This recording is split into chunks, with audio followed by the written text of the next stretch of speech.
Well, definitely coming off a big week. We needed to play well in a couple games. I thought we played pretty well when you look at all the things we did. The Ohio State game was a game that you look at it on film, two good teams, and both teams played pretty well, and we found a way to win, and I think that was what important. I think the way we won it with our three guys that I said have to play well for us to win was key, and I said it 100 times now that D'Antonio's line is true. If your seniors and your 3-4 best players play well, you got a chance. Made some big plays down the stretch, and that was something we weren't doing at the beginning of the year, and we'll need to do that with two big road games. I've been continuously impressed with Dawson. He's still been probably our most consistent player. To be in double figures in rebounding in 10 out of 12 games is remarkable. He's got, I think, 8 double-doubles, 7 in the Big Ten. And, I remember all those games early against teams that weren't as good, some of them, and he would get 8 rebounds and only play 20-some minutes, and I used to get on him about it. I think he could have been leading this league because Kaminsky's got 10, and he's got half of his in the non-conference. But his defense has been outstanding, and as Matt pointed out to me, he's the only player in the Big Ten top in blocks, steals, and defensive rebounds, and that's impressive. As far as Michigan goes, when rivalry games go, records don't matter. You've heard all the cliches, but they've been in every game. They played awfully well.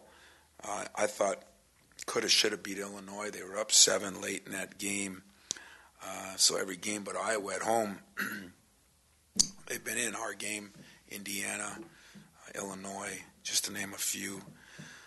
They have the second fewest turnovers or the fewest turnovers in the league every year, and so that's a benefit. They're shooting very well from the free throw line, and they're doing a very good job defending the three. I think it's us and them, our 1-2 from three-point defense. So I'm looking for is us to keep getting better right now. I think that's going to be the biggest key for us. Do we keep improving in the areas we need to improve on, taking care of the ball, shooting the ball, making some free throws, and not forget that our staples of rebounding and defense are still going to be very key down the stretch. And we are getting down the stretch now with 6 games left. This is the stretch time, so I'll take questions. Obviously, there's bigger fish than just one game, but around here, this game is the biggest of the big. How much do you see the energy go up, not just from you, but even your players in a week like this, Tom, because of how the atmosphere changes around them for Michigan? Well, it was important. Brandon Dawson was the first one to bring it up in the locker room before we could even get done celebrating the last win, and I think that's always a good sign. It's an important game right now for us for a million reasons. The Big Ten race, the NCAA tournament, the rivalry game. There's so many different reasons, but still the biggest reason is it's the rivalry game. It's the game within your state, and everybody talks about it. Everybody knows about it. So I think the energy level goes up. I think it'll be interesting when a 9 o'clock game start, late start. But other than that, I think it's all good.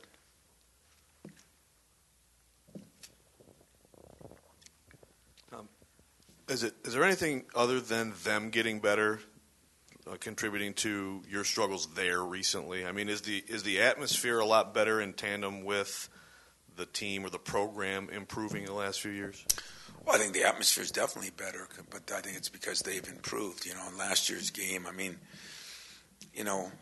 they went through something this year that we went through last year as far as losing some key people. We had key people out. I think what people are learning, there's 2 different ways to lose people, too. You lose them to injury, which is a problem because if you get them back, they haven't played. If you lose them to suspensions, they've played, at least they've practiced, and then they've come back, And as we're all learning, when you get a player back, it takes a while to adjust. And somebody get Fred a hair blower, a dryer, and he put the hair on so when he reads the paper, he can keep his hair intact at the same time. I just was trying to save these guys from the noise of that thing. I'm just kidding you, Fred.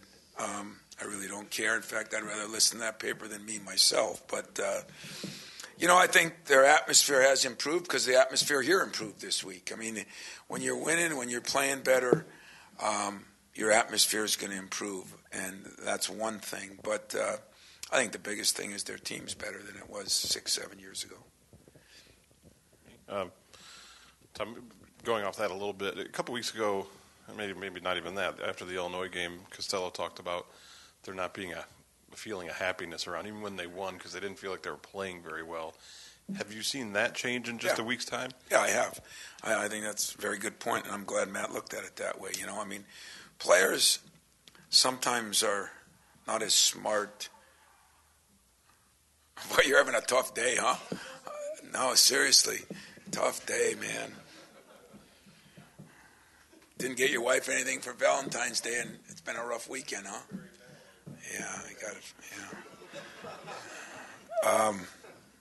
But I think players sometimes don't act as smart as they are. When they sit down at night, they know whether they're playing well or not. They know whether the team's playing well or not. And you know what? If they're enjoying winning without playing well, they're in the wrong program. Because, you can have games where you don't play well and you win. But if you're doing that on a consistent basis, or you're not playing as well as you know you can play or should play, you should be upset about it. And so I think that was great on Matt's part that he felt that way, and I think the team felt that way. They know when we were playing well. They know against Indiana early in the year we played very well. They know when we weren't playing well, and there's always some games in between, and there's some games when we're just not as good. The other team played better. I look at where Nebraska is now, and I think, and yet on that given day there, under that atmosphere and the way the whole day went, they were pretty good for 3/4 of that game, and some of it was us, but a lot of it was them, and that happens too. But I think we're at least kind of figuring out now, one thing you got to do, and maybe this has helped Michigan too a little bit, is everybody wants their roles to be enormous. You want to be able to dribble, pass, shoot, rebound, score, defend, But everybody's roles are a little different. I think we're starting to figure out our roles. Maybe Tom in there figures out his role, and Travis got a role now, and I think the same with a Spike now. Maybe he has a different role on that team. So when players figure out their roles and try to stick to their roles, they usually play better, and I think that's what we're starting to do. Tom, speaking of roles, I wonder if before the season you would ever envision Tom playing 36 minutes in a key game like that in Big Ten, and how he's kind of responded to that increased role of his. Well, I wouldn't, but at the same time, I would have envisioned Alvin Ellis and Javon Best playing a lot more minutes. So, a lot of times it's for different reasons that you do this. We've just been a little thin on the perimeter, and, before the season started, I thought Kaminsky would be playing some at the 3. So, when you look at what you think in the summer and you watch your guys work out, and then what happens either through injuries, losing a guy, whatever it may be, roles change. But I'd say even up until the beginning of the Big Ten season, I didn't see Tom playing that many minutes. But it's been good for us in some ways.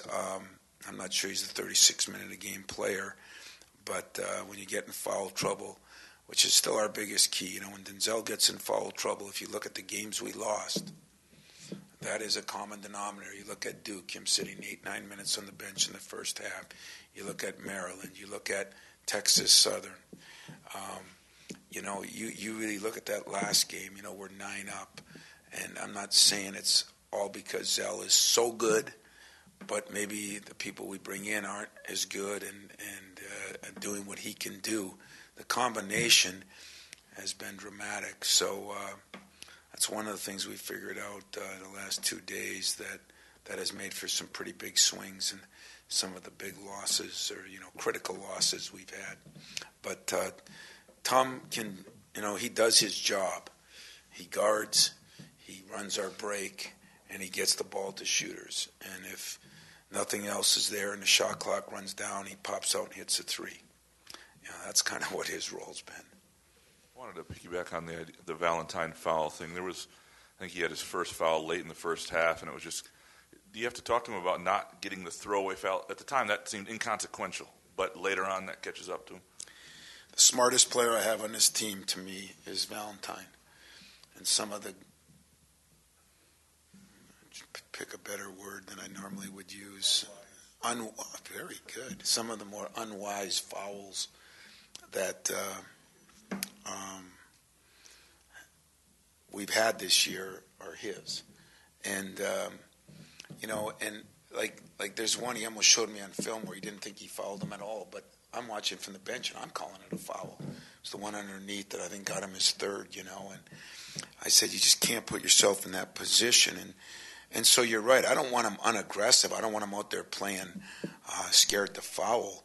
But more often than not, there's been some, I liked your term, throwaway fouls. He's got to get rid of the throwaway fouls and realize that for him, because we need to, I wanted to start him on Delangelo Russell. He begged me to start himself on Delangelo Russell, which I really loved. He wants to take those challenges, and the only reason I didn't is because of that exact reason.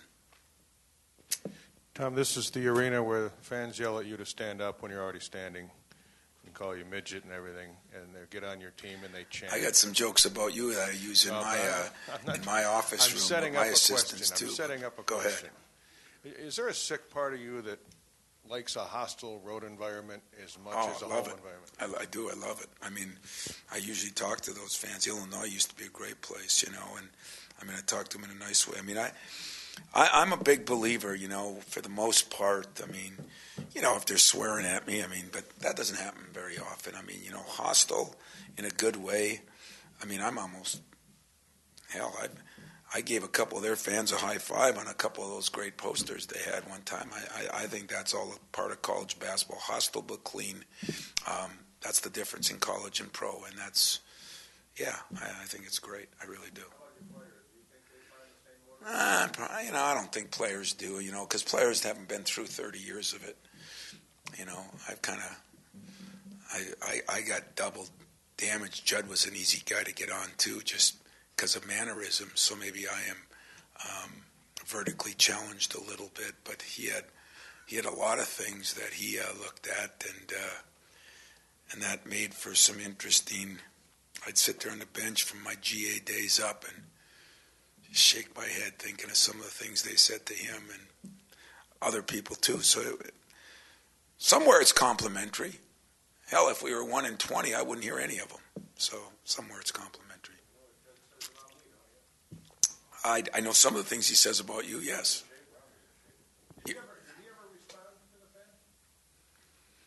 No, Judd never did. I never saw Judd respond to him negatively or positively. I've responded negatively a few times. I try not to. I'm not proud of that, but it's happened a few times. But more often than not, it's been positive. And more often than not, to me, over my career at any of these schools, I think I respect them, and I think for the most part they've respected me. Like I said, Illinois was one of my favorite when Bruce was there, because that group on the corner was so good. But at the end of each game, win or lose, they'd all be good. So.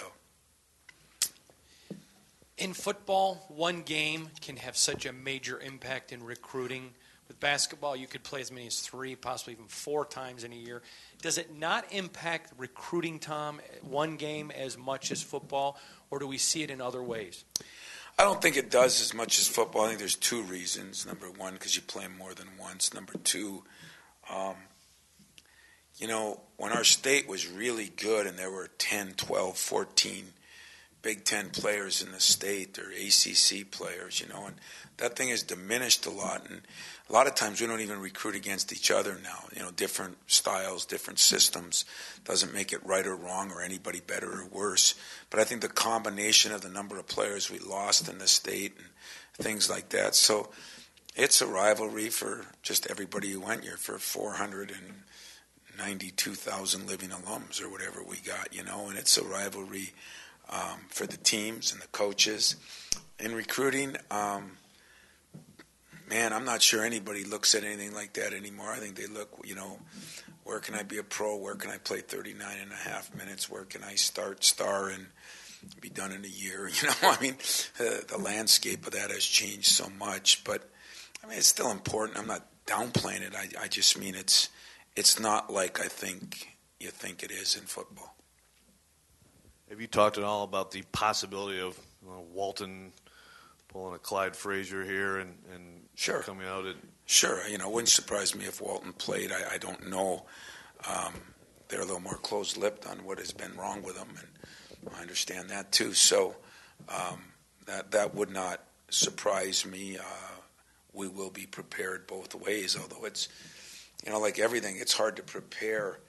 You know, I got asked the question on my conference call today just about the injuries. I mean, everywhere. It's just all over. It's either injuries or suspensions. I mean, hell, I should start my own website on just injuries and suspensions, and I'd probably do okay. There's just been a lot of them, and then, you know, you're preparing for a Loving against Ohio State, and I don't know what he played, 5-7 minutes, whatever. So you don't know what's going on inside of each program, and you just prepare the best you can prepare. And that's why I think more often than not now, people are worried about how they play compared to how their opponents play. Tom, I assume at this point you're with Tom in the starting lineup is going to be a regular thing, or no? You know, at this point, I think it will be. But you know, we did talk about one or two other changes. In all honesty, what we're trying to do is figure out how we can put our players in the best position to be successful. And there's definitely some things. You know, every decision. We had a great staff meeting today, and we had all of us in there, and the GAs and the video guy, and got opinions on some different things. And it's kind of funny because everybody had a different opinion because they look at it differently. You know, like I think everybody wanted to start Denzel on Russell, you know, except me, because I was worried about something that really wasn't even visual. It was, are you going to pick up a foul or two? You know, there's different reasons. You know, we started starting Schilling over Costello because Costello was getting 2 fouls in every game. It had nothing to do with who was playing better necessarily. And, you know, there's times I think right now, you know, Costello's played better than Schilling. But at the end of the game, we need him in there instead of Schilling. So we're making decisions that are a little different because we are missing some people too. I mean, you know, Elvin's not come back very good.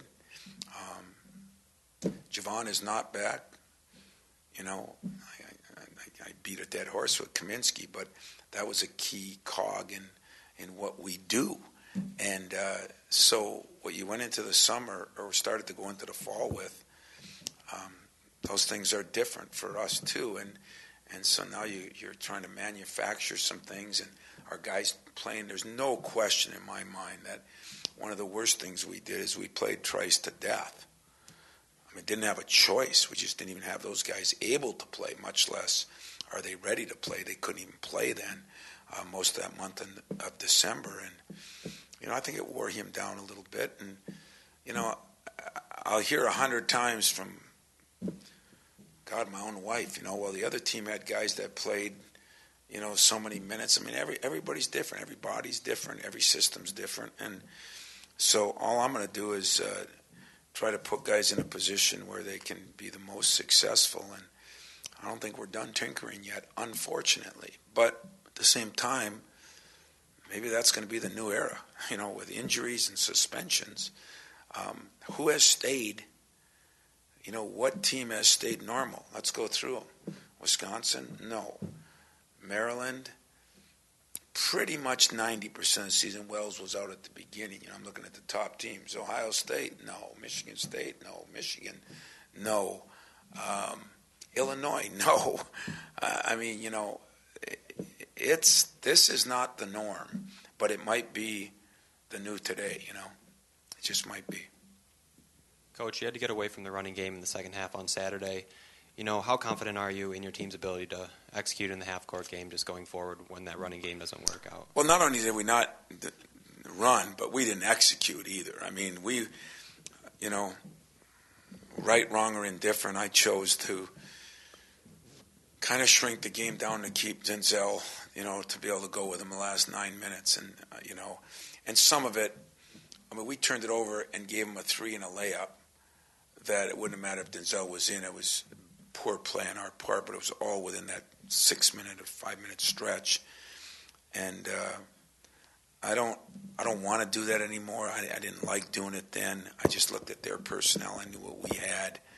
And I thought it was the best thing to do since Elvin had gone in and really struggled.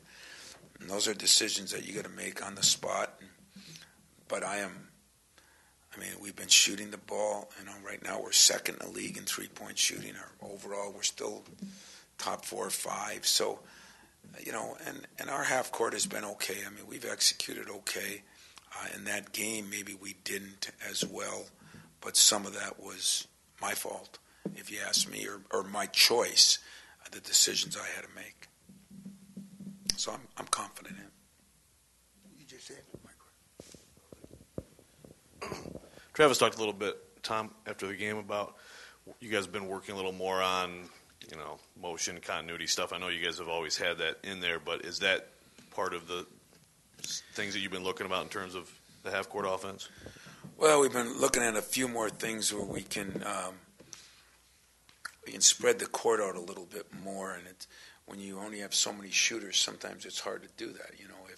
If you got Gavin and Zell and Tom in the game, it's harder to do that. So you got to come up with a few new wrinkles, and we have doing that. And I thought what we did a poor job in the last game is that ball stayed on one side. For some reason, we keep going back to the side we passed to instead of switching sides. So I guess that becomes more continuity when you go side to side. And, yeah, we have worked on that a little bit more, and that'll be in there. But, they've zoned a lot of people lately. I thought they'd zone us a lot last game. They didn't. They may zone, they may not. I think we're ready for either one. Tom, does the film support how upset you were on the play where, who was it for Ohio State, hit the hook over Costello, and you thought he was? How would you think? Well, I don't know. But I know Dockich, my point is Dockich said that's why players need to flop, which you detest. If he flops, he gets the call there, doesn't he? I heard that comment. I loved it because that's how ridiculous it is. They want to fine you in the NBA. They want to kill you in the NCAA for flopping. That's almost like, fixing games. It's that detested. Although it happened, I think, Penn State game, yesterday. But you get that, and I just refuse to do it. I got 2 assistants that are begging me to do it. I just refuse to do it. The rule states displacement. It does not talk about knocking a player to the ground. Displacement means both have equal ability to keep their space. If one knocks the other one off his space, then it's supposed to be a foul. So, you know what? I'm probably going to lose this battle, but we ain't flopping. But most coaches do teach it. Oh, no question. Tom, about guys coming back, the idea of a Walton or something. When Ronte Rice comes back, Illinois, Malcolm Hill looked disjointed for a while. Would you almost rather get a team as a guy comes back in that first game because a lot of other parts don't know their roles anymore, things change? That's some of my assistants say that, some of them. But, you get guys back that are key players that have played a lot, maybe a Rice is different because he's their leading scorer in that. Walton can fit in a lot of different ways. He can be a playmaker. He can score a little bit. Can be a great defender. He can run their break. I don't think it affects every guy the same. I don't think it would affect him the same as maybe a Rice. And Loving, I don't know what the decision was and why he didn't play. This is where I feel for coaches right now. All coaches, Michigan to Duke, is you got a guy like Loving who was, he was playing as well as anybody. If you look at his numbers before he got suspended or whatever happened, they were off the charts. And, I listened to Magic talk about guys getting suspended. I listened to different people talk about it. I've had it happen here. It's borderlining ridiculous what's going on, and somebody's got to grow up and man up a little bit here and figure that, like some of these guys are talking about, if you work for an employer, you got to follow the rules of the employer. And I think it's, injuries are one thing, but suspensions are, they can really, it goes back to my favorite favorite word, where, can't remember the word now, but disjointed would be one, but distractions, distractions, if we could only get you to understand how big distractions are, you wouldn't argue with me about Twitter. You wouldn't argue with me about girlfriends. You wouldn't argue with me about suspensions, and not that you do, but I mean, they can change a team and change momentum and change other players on that team, how they feel. And it wasn't as big a problem 5 years ago. It just wasn't. I mean, but good old Judd, he's still right on that. Whatever goes on in society, plan on it going on in your team. You look at the NFL, you look at the NBA, that thing's changed so much for whatever reasons. And sure enough, it's trickled right down into college, and it makes it hard. I mean, what I tried to say when I got ripped a little bit on the first Michigan game, that I feel for coaches that are having to go through this, whether it be injuries or whether it be suspensions, because you're kind of damned if you do, damned if you don't. And it's more difficult than it was. It's probably one of the things that I have to do even a better job of adjusting to. And maybe this summer, instead of looking at X's and O's and new plays, I'll be looking at how to deal with some of the things that we have to deal with now on a more daily basis compared to, once every 3-4 years. I mean, it's happening, and I feel for all the coaches that are going through it. Two-part question, Tom. Distractions, isn't the worst part about that is people can be critical or whatever. In most distraction, 95%, you can't come to that podium and tell people what they are. That is a problem. That is a problem. I mean, we don't. Hell, we are. I think I'm pretty good on injuries.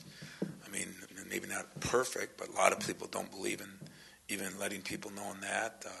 NFL's probably got a good rule. By Thursday you got to. But and then the other things. I mean, we've protected the kids so much that I don't know. I don't know if I agree with it, to be honest with you. Freedom of speech must work only in one direction. And secondly, Beeline mentioned today the speed of your team being very concerning. How much does Tum Tum, even though he's not a threat to go off for 30 points, change the game just because of his flat-out speed?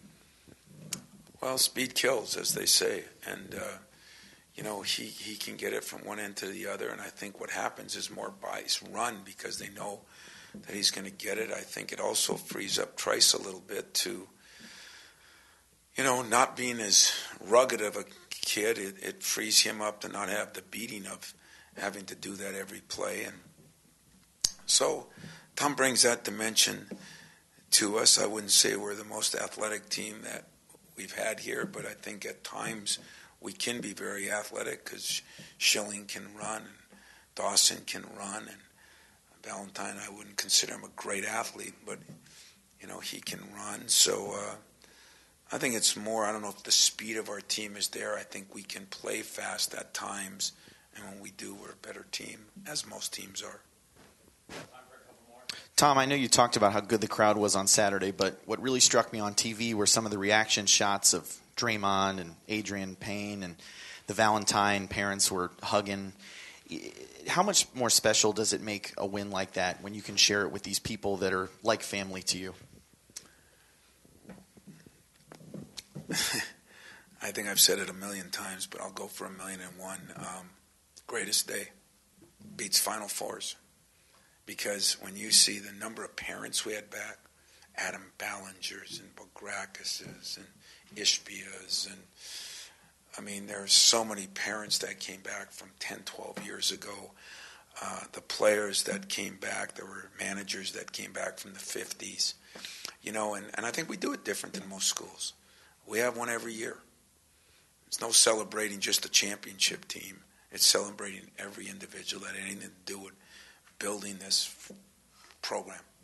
And to see Draymond and Gary and Adrian come to practice, to find out that they met with the team after without us asking, to think that they have that much concern, to get things from Steve Smith and and Alan Anderson and Mateen Cleaves out in New York because they had to work. You know, the advantage of All-Star Weekend is those that aren't there. But the advantage to our guys that are beyond that, some of them are working there. And but just the sincere care before the game and then to enjoy it. I mean, honest to God, I wanted to go sit with them. I wanted to after the game, but I wanted to during the game. You know, wish we would have been up a few. I might have done something and really created some controversy. But that's what this whole thing means to me.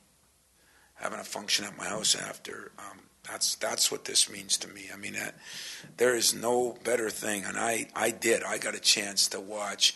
We had one of our video guys video some stuff and to watch how sincerely they agonized with a turnover and exploded with a dunk and enjoyed the ending. And, you know, Gary's parents were there and his brothers and sisters. Just to see the different people, doesn't get any better than that. I can tell you that. Doesn't get any better.